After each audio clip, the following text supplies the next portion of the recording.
if I can come back from a deathbed and survive this and defy medical odds and create medical history or rewrite medical history, anybody can come back and achieve anything in life, no matter how bleak things look in life. There's always the sun rising on the other side. If you are seeking inspiration, look no further than Chris Smith. His is a story of resilience and recovery. Back in November of 2021, Chris was on a first date with a woman named Leslie Reeves. Now, they had gone back to his house when Leslie's ex-boyfriend, Bobby Tarr, forced his way inside and shot them both. Leslie died, but Chris miraculously survived a bullet wound to his head. He lay comatose in the hospital for several weeks before waking up, and when he did, he had no memory of what happened that night. So how did Chris defy the medical odds and survive the unthinkable? I'm Natalie Morales at 48 Hours, and this is It Could Have Been Me. You're going to be hearing from Chris in just a few minutes. But first, I would like to introduce producer Paul LaRosa. He knows this case well. He worked on this story for an episode of 48 Hours with correspondent Erin Moriarty. Paul, so good to have you join us today on what is such an incredible story of survival and real grit. Great to be here because Chris is one of the most interesting and resilient people I've ever met. I know he really touched you and had an impact on our entire 48 Hours team.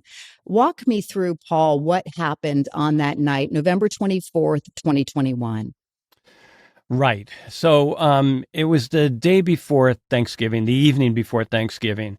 And Chris and Leslie had met on Facebook, as people do these days. They never met in person before this night, but they had texted with each other. They had spoken on the phone to each other, and they were simpatico in a number of ways, mostly because they were really into physical fitness. And Leslie ran a Pilates studio, yoga studio. She taught women self-defense. And Chris was in the best shape of his life when this shooting happened. But anyway, the night before Thanksgiving is traditionally a night when people go out drinking. And that's exactly what they did. Chris said, why don't you come up to Farmersville, which was about an hour from where Leslie lived. And she was in Troy, Illinois. They both had kids. And Leslie's kids were with her ex that evening, and same with Chris. So they were without their children. And Chris had a big house, and he told Leslie, you can sleep in one of the bedrooms if we go out drinking too much, whatever. And that was the plan. She told her girlfriends where she was going to be. She gave them the address because, after all, she never met this guy. But they went out drinking to a place called the Uptown Saloon, and then they went to a second bar. Everything was hunky-dory. Then they went to Chris's nearby house. Yeah, Paul, because I understand at some point, Leslie's ex-boyfriend, Bobby Tarr, he started to follow them and showed up at Chris's house, right? Right. No one knows what really happened except Bobby Tarr, who was convicted of the crime, because Leslie is dead and Chris remembers nothing from that night. So it's difficult for investigators to know exactly what happened. But what the evidence reveals happened is Bobby Tarr tried to push his way in. Leslie spotted him through the glass side door. She moved a refrigerator, police believe, in front of the door to try to block him. He was able to maneuver the door part of the way open. Chris was crouched down trying to push the door with his shoulder and his weight, and Bobby Tarr shot him in the head, according to police. Chris went down. Tarr walked in. Leslie ran into the living room, hid behind a Christmas tree, and according to the prosecutors, Bobby Tarr walked in, shot Leslie one time right in the top of the head. I mean, it's so horrific. The timeline, I understand, is a little unclear as well, but we know it was sometime in the very early morning hours, though. It was around 1 a.m. when this mayhem occurred, according to investigators. And Leslie and Chris's friends and family were concerned when they didn't hear from them the next morning. Now it's Thanksgiving morning. Both of them had plans to go to Thanksgiving dinner at, separate locations. And when the friends didn't hear from Leslie in particular, she had a bunch of girlfriends who knew she was dating, knew Bobby Tarr, knew that Bobby Tarr had stalked her before. Just a month before, Tarr had shown up at another first date that Leslie was having. They were concerned. They knew the address. In particular, a friend named Nanette Steiber decided, I can't raise her on the phone. I'm driving there. So she drove an hour up to Farmersville. On the way, she called the local sheriff's office. At the same time, a 16-year-old girl who knew Chris showed up at the scene. So this young girl named Brejon Smith, she walked over to the side door. She saw blood everywhere. She saw Chris on the floor. She immediately called 911, and we have a recording of that phone call. Nobody's answering the door, and the back window's shattered, and there's a body, and there's blood on the stove, and there's a foot I saw on the floor. Chris, however, was still alive, barely alive, which is truly miraculous. Yes, and Farmersville being the small town it is, the first two medics who appeared were friends of Chris, and he knew them well. And, of course, they were, horrified themselves. Here's their buddy. And with Chris was his faithful dog, Tiki. Tiki is a female dog, very loyal to Chris. And Tiki huddled with Chris, according to people at the scene, and probably saved his life because the glass door was broken. So a lot of cold air was coming in. And this medic decided that he didn't want to wait for a helicopter to get there. He put Chris in the ambulance with another medic, and he drove like a bat out of hell to the hospital. Again, timing is everything. Probably helped to save Chris's life. Mm-hmm. And let's take a listen now to what investigator Josh Easton said when he described the scene to you and to correspondent Erin Moriarty. I was overwhelmed when I saw the kitchen. What do you mean? There was just so much blood, and it was everywhere. There was not a spot on the kitchen floor that didn't have blood on it. And what does that say to you? That I don't know what went on in there, but it was horrible for Chris. It was undescribable without you being there. I can't even make you understand how bad it was. Josh Easton, who is with the Illinois State Police, it's his job to catalog all the evidence, go in, and sure enough, we talked about the blood, but in the middle of that, there were also two shell casings, one in the kitchen, one in the living room. There was no murder weapon. So that, of course, told them that someone else had to have been involved, a third person. And we know, investigators were quickly able to identify a person of interest, Bobby Tarr, because the friends had already told them that Leslie had a stalker, and it was her ex-boyfriend, Bobby Tarr. How soon after then was he arrested, Paul? Well, this investigation unfolded rapidly. They find his license, a registration, where he lives, and they put that license into the license plate readers up and down the highway. One of the hits was near a gas station. They went there. They found a receipt where he had paid for gas at a certain time that night. So they began sort of creating a timeline of his movements before they even spoke to him. They were able to later on get his cell phone records as well. Remember, this happened, the shooting, at 1 a.m. By 8 p.m. that evening, just hours later, they were going to Bobby Tarr's house and asking him if he would agree to be questioned. And he submitted to the interrogation. They put him under arrest at about, it was the next day, it was the morning after Thanksgiving. And he was arraigned on those murder charges and attempted murder charges. To this day, though, he maintains his innocence. That's right. Bobby Tarr likes to pretend to be what happened? Me? He likes to pretend that, he never did anything wrong. Well, this episode, of course, is not about Bobby Tarr, but it is about the survivor himself, Chris Smith, and his remarkable recovery. You'll hear from Chris when we come back.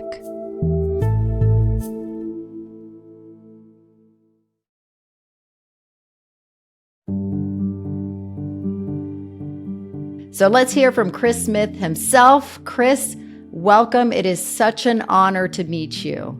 Thank you, and likewise. Now, Chris and Paul, I understand you guys text each other weekly, right? Yeah, I kind of know him. Yeah, I ask a lot of advice from him, actually. Yeah, and Chris is a terrific guy, as you'll see. And Chris, I know that you actually wrote a book about your survival and the incredible odds in your recovery. Yes. It's called My Fatal First Date, is now available for purchase. And you explain to the readers that your story really is a journey of blood, sweat, and tears. You've had to work really hard to get where you are today. Tell us about the injuries you sustained and where exactly the injury was, if you can point to it. Well, actually, it's kind of hard with the earphones on, but the bullet went in about 5 inches above my ear, straight to the top of my head.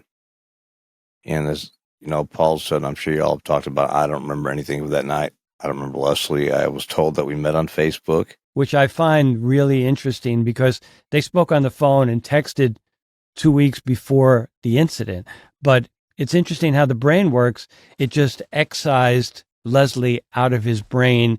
Now, see, I do remember some stuff, like I remember passing my neighbor's house on the drive home that afternoon. I remember some stuff from October. And then, basically, I want to say from the beginning of November on to the shooting, I don't remember much, if that makes any sense. So it's like my brain cut out the whole month. Go figure. I don't know. It's very odd. I mean, when you talk about where you were shot and how long you were in your kitchen and on the kitchen floor and were able to survive with blood and everything all around you. I know they had to remove part of your skull, but they weren't able to get the entire bullet out, right? No, it's still 9mm hollow point is actually still right behind my right eye.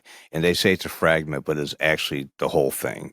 What when they say fragment, what fragmented was my actual skull fragmented. That's what they were picking out of my brain was my skull, not the actual bolt. The bolt never moved, and it's lodged right here in my frontal lobe. And I mean, I should still be in a coma, I should be bedridden on a ventilator with severe cognitive deficits, and the doctors are perplexed by that. I want to play some of the sound from your doctor, Dr. Victor Williams. Aaron Moriarty asked him about your chances of survival after the shooting. So all the odds kind of were against him when he arrived at the hospital. It would appear so. But he managed to survive. It's a blessing and a miracle that he did. They don't have an explanation, right, Chris? No, they don't. No, they don't. What's your explanation? Well, I call it divine intervention, and two of my worst traits before I was shot, stubbornness and impatience, are not my best attributes. And then I'll never forget the day I woke up from the coma, I met Dr. Williams. He came in and he said, Chris, I know your family. I know your sister. My sister's a neurotelemetry nurse, and she actually worked for him on the floor that I was at. And he said, but I hate to tell you, I'm not going to BS you. You're never going to walk again. And I sat there, started tearing up, and just had a lump in my throat and felt like someone punched me in my gut. And I sat there and I thought about it for a second, and I looked at him. I said, Victor, you just told the wrong person he can't do something because I'm going to do it out of spite to prove you wrong. And now you're walking again. Yes. I'll be with the cane. I can walk without one now, but I kind of look like a zombie. But I will get back there. I'm determined to, and I have to. As I told Paul before, hey, life gives us lemon and limes. You've got to dig down deep for that tequila and that sugar water, make poor man's margaritas, and just suck it up, pull your bootstraps up, work your tail off, and you can accomplish anything, overcome anything, exceed at anything, and be unstoppable too. Yeah, and I know we were talking about what you do and don't remember about that night, and what happened when you were asked then about Leslie. Do you remember what you said? Well, when I woke up from my coma, I look up, I'm like, I have tubes on me, oxygen. I look on the wall and it says the Paul Hospital, St. Louis, Missouri. And I'm like, wait, what the? And I started yelling and screaming. The nurses came rushing in. Chris, calm down, calm down. I'm like, what am I doing here? What happened? And the one nurse says, Leslie's ex-boyfriend shot you. And I said, who the F is a Leslie? I don't know Leslie, because I didn't know. I didn't know her. I really didn't. I want to go back to, what what perhaps allowed you to get through this in the best possible way, not just, of course, the incredible acts of your friends, the medics who transported you to the hospital. They knew they didn't have the time to spare. Mhm. But then also, the fact that your family, your sister, as you said, worked with the doctor, was there along your side. I know your family had to help pull you through as well. Can you talk about them? My sister saw some fight in me, and I started in the ICU. When I started coming out of the coma, they tried to medically and put me in a coma, medically induced coma, which they did succeed to do that. But she saw life in me. I mean, I was saying just craziest things. I wanted my truck keys in my jacket, and I thought I was going to walk out of there. Now, if it's on my YouTube, but you can barely understand what I'm saying. But I mean, it's like a comedian was born. I wanted vitamin D, red cap, whole milk. I swore it was under my bed, and rum chata. I've never drank rum chata in my entire life. Why? The only thing I could think of was maybe that night it was on the bar or something like that. I mean, our brains are so mysterious. They don't know enough about them. They really need to do more brain research. I know you call it your ICU comedy special because Correct. the way you were reacting when Yes. you came out of that coma. Yes, it was crazy. But I mean, I didn't fully become conscious until they transferred me to St. Louis, January 12th. I've seen, and I know, I've seen glimpses of that sense of humor. And I know that you actually have a funny nickname that you went by with Paul on a text, right? What did you call yourself? Bullet Boy. Hey, it's me, Bullet Boy. At that point, I had talked to him like once on the phone, and I'm conditioned to treat victims very seriously, and I know he was shot in the head, and I want to give him due respect and all that, and I wasn't going to joke around with him, but he was joking around on his own. Yeah. I mean, my sense of humor has been one of the best healing mechanisms I've had, and I've never lost that. That's a good thing because I think it's a survival and a coping mechanism that everybody needs when they go through such horrific trauma and tragedy. Going back to when you were able to get out of the hospital, though, Chris, that was February of 2022. Mm-hmm. So I know you had to move in with your mom and your stepdad because you really couldn't take care of yourself the way you wanted to, and that you lost your home at the time. Yeah, I mean, it sucked, but it is what it is. I had to do what I had to do, and luckily enough that my mom's cool still. She'll be 70 in July, so we're like only 17 years apart, but 17 and a half. Got to add that half on there.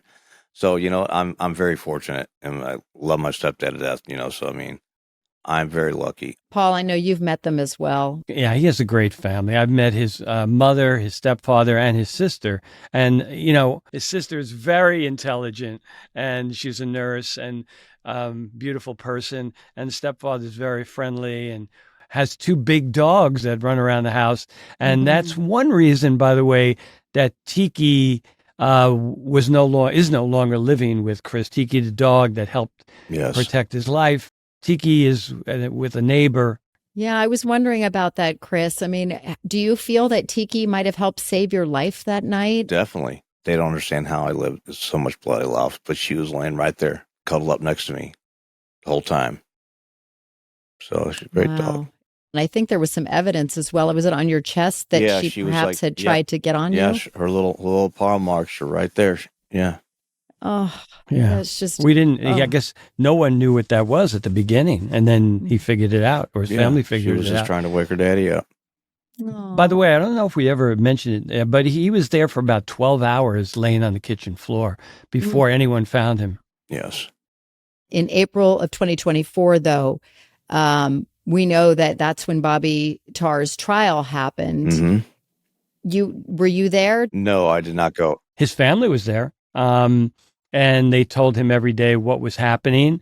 And another reason Chris didn't go, he could tell you himself, is that he said his anger would not let him go. Mm-hmm. He was afraid of what he might do if he was in the courtroom. You could tell them yourself, Chris. Yeah. I mean, I said I'd take him out one hand, one arm. I mean, it's like what he did is the most cowardly act anybody can do. But we should say that you were there for the sentencing and you got a chance to give an impact statement. Yes, I did. And how did it feel to be in the same courtroom with Bobby Tarr? I mean, the guy's a piece of dirt. I mean, he's sorry excuse for a human being.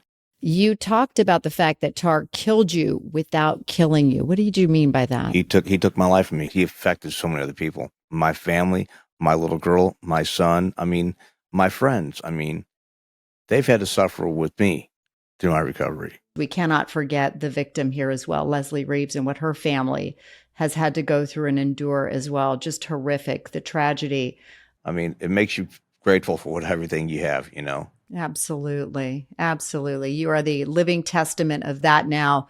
Chris, though, when Bobby Tar was found guilty on 4 counts, including first-degree murder and attempted murder, what was your reaction to the verdict? I was happy, but I wish they had a death penalty in Illinois. But I mean, he won't get out till he's 140 years old, and he's not going to live that long. Right. Sentenced to 85 years in prison.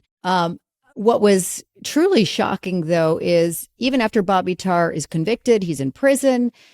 Then you come to find out that there was a solicitation of murder on you. The story goes, according to prosecutors and his defense attorney, that Bobby Tar had solicited an inmate to go to the hospital room where Chris was recovering and shoot him. We are told by prosecutors that some money did change hands. So Tar was indicted, but the charges were ultimately dropped for various reasons. The biggest reason being that Tar is in jail or prison for 85 years, and it seems to be no point in having another trial and maybe another sentence. 85 years is a lifetime sentence for Tar. Correct. Yes. You still have some recovery ahead of you, right? Yes, I do. Yes. I have been doing, it's called mesenchymal stem cell transplants, MSCs. They harvest stem cells from either my pelvic bone, right and left side now, but and then they shoot them up into your nose, up to the vessel supplying your brain. So I mean, it's not FDA approved yet, but it should be here shortly because it has restored a lot of my function to my left-hand side. I'm not running yet, but Paul knows it will be someday, hopefully sooner than later. Physically, I've seen changes. When he first started, by the way, Chris is still the lead singer in his rock and roll band. That's true. Yeah. And he used to play guitar. He can't play guitar anymore. But when I first saw him performing, he always had a great voice. He's a good singer, but his left arm would shake like crazy, like this. And he would joke that he should put a tambourine in it and try to keep beat so it wouldn't look so odd when he was singing because it would just never stop moving. Now, of course, it's pretty steady. And I've seen recent video of him performing and he looks better than ever. His arm doesn't shake. He's standing more. Occasionally he would sit in his wheelchair and sing, but the last clip I saw, he was standing the whole time and arm was steady. Well, it's great to see you singing again and still performing with your band.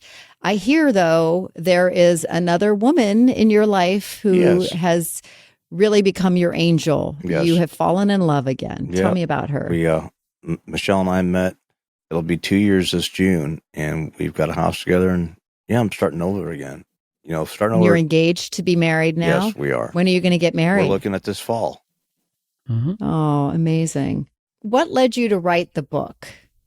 Well, as I told Paul, I had no intention of writing a book. Everybody from day one was like, "You've got to write a book. You got to write a book. You got to write a book." Well, throughout my recovery, people have been reaching out to me, you know, from all over the world, through Facebook. I mean, through other social media outlets and whatnot. And I was like, you know what? I can do it. I could do it. I basically wrote it like I was sitting down having a conversation with somebody, like I'm talking to you right now. You know, just telling my story, all the intimate details that 48 hours couldn't cover, you know, in the first run. And that's what I've done. I was like, I put my thumb to my iPhone because I can't type. I hate saying the word can't. I'm unable to type. So I literally wrote my whole book on my iPhone 14, all typing with my thumb. And just my messages to inspire people, motivate people, and show everybody, no matter how bleak things look in life, there's always a silver lining. You can always dig yourself out of the hole. You can accomplish and achieve anything that you want as long as you put your mind to it and work your tail off. For those who are struggling in their lives, do you have some advice you'll share? What's your perspective that you tell them? Life is too precious to ever give up on anything. We don't know how many grains we have left in our hourglass. Don't ever give up on anything. Love your family, love your kids, love your friends, because you don't know when the last grain will fall. But just live life to the fullest. Have fun, laugh. Don't take things too serious. I mean, I'm not the wisest person in the world, but I have learned a lot of wisdom throughout this whole situation. Chris, you are truly one of the most remarkable people I've spoken with. So, well done on all that you've done to not only thrive and survive, but you are out there spreading your message and giving inspiration to so many. So we thank you so much for that. Thank you so much. And Paul, thank you also for joining us. Of course. And thanks to you all for listening and watching. And you can find and follow It Could Have Been Me in the 48 Hours podcast feed. It is on the free Odyssey app or wherever you get your podcasts. And if you liked this episode, please rate and review on Apple Podcasts or Spotify.